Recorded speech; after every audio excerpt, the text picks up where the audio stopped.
What happens when the system makes a mistake and targets the wrong man? Imagine being a single father, already struggling to survive, and one morning everything you built is about to be taken away. No warning, no mercy, just a cold decision that could destroy your life in seconds.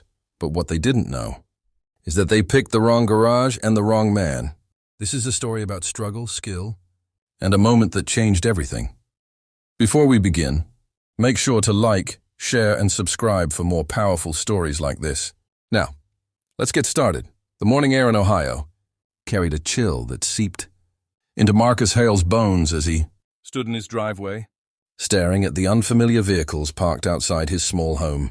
Two men in dark uniforms moved with mechanical precision, one already pressing a bright notice against the worn metal door of his garage. Marcus stepped forward, confusion turning quickly into alarm. "There's been a mistake," he said, his voice steady but strained. "This garage, it's mine. I haven't missed any payments." The men barely looked at him. One checked a clipboard. The other continued preparing the site as if Marcus were invisible. The sound of tape sealing the notice felt louder than it should, like a final verdict. Marcus's jaw tightened. Inside that garage wasn't just clutter. It was his livelihood.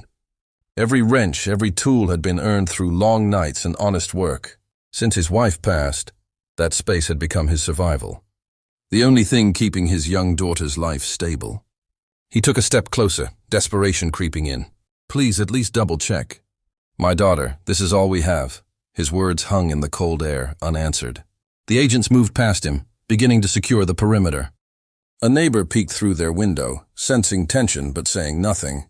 Marcus felt the weight of helplessness pressing down on him, heavier than any burden he had carried before.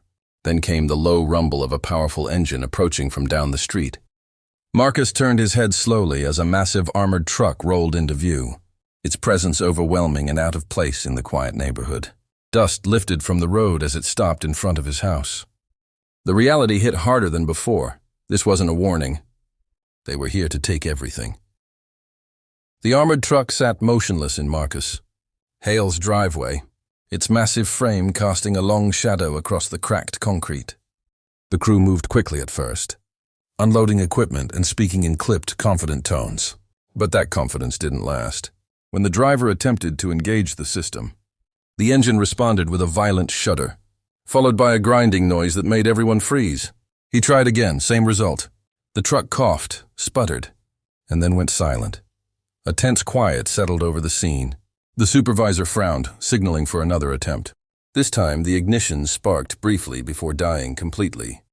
"What is going on?" one of the agents muttered, frustration creeping into his voice.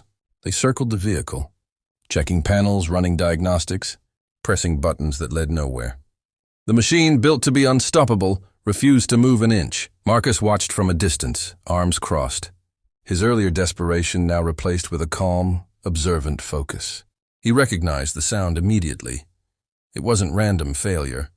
It was something deeper, something only experience could identify. He hesitated for a moment, weighing whether to step forward. These were the same people who had ignored his pleas just moments ago. But as the crew's frustration grew louder, Marcus made his decision. He walked toward them slowly, his boots crunching against the gravel. "You're wasting time," he said, his tone even.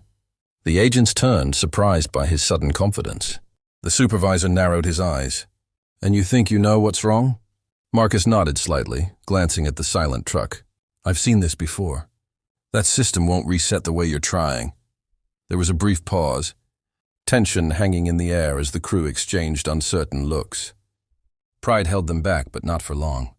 The broken machine had already taken control of the situation.